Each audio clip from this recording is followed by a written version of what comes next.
જ્યારે પણ પડકારજનક પરિસ્થિતિ આવે ત્યારે સ્પષ્ટતા કે કરુણા ગુમાવ્યા વગર આવી પરિસ્થિતિને રિસ્પોન્ડ કરવા માટેનો યોગ્ય અભિગમ તમારા મતે શું છે?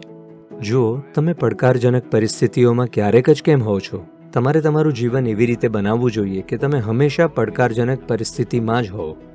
આવી પરિસ્થિતિમાં બિનજરૂરી રીતે ઉત્તેજિત થયા વગર કે દુઃખી થયા વગર રહેવાનું શીખવાનો અર્થ એ છે કે તમે that you're doing an adventure. એક સાહસ કરી રહ્યા છો. જોખમ વગર તમે સાહસ કેવી રીતે કરી શકો? થોડું જોખમ તો હોવું જ જોઈએ, પણ તમે તેને સંભાળતા શીખો. તમે પડકારોથી દૂર ભાગનાર વ્યક્તિ છો તો તમારે ઉદ્યોગપતિ ન બનવું જોઈએ. તમે પડકારોની શોધમાં હોવા જોઈએ અને પડકારો પર કેવી રીતે સવારી કરવી તે શીખવું જોઈએ. માત્ર ત્યારે જ તમારું મન, તમારી ઉર્જા, તમારું જીવન પૂરેપૂરું સજાગ રહેશે.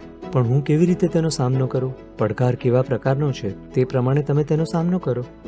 તો કોઈ પણ પરિસ્થિતિ માટે એક સરખો પ્રતિભાવ ન રાખો. એ તો એક પ્રતિક્રિયા છે. માણસ હોવાનો વિશેષ અધિકાર એ છે કે આપણી સાથે જે કંઈ પણ થાય તેનો પ્રતિભાવ વૃત્તિપૂર્વક ન આપો. આપણે જાગૃતતાપૂર્વક પ્રતિભાવ આપી શકીએ છીએ અને એ રીતે તમે વસ્તુઓને સંભાળવામાં વધુ સારા બનો છો.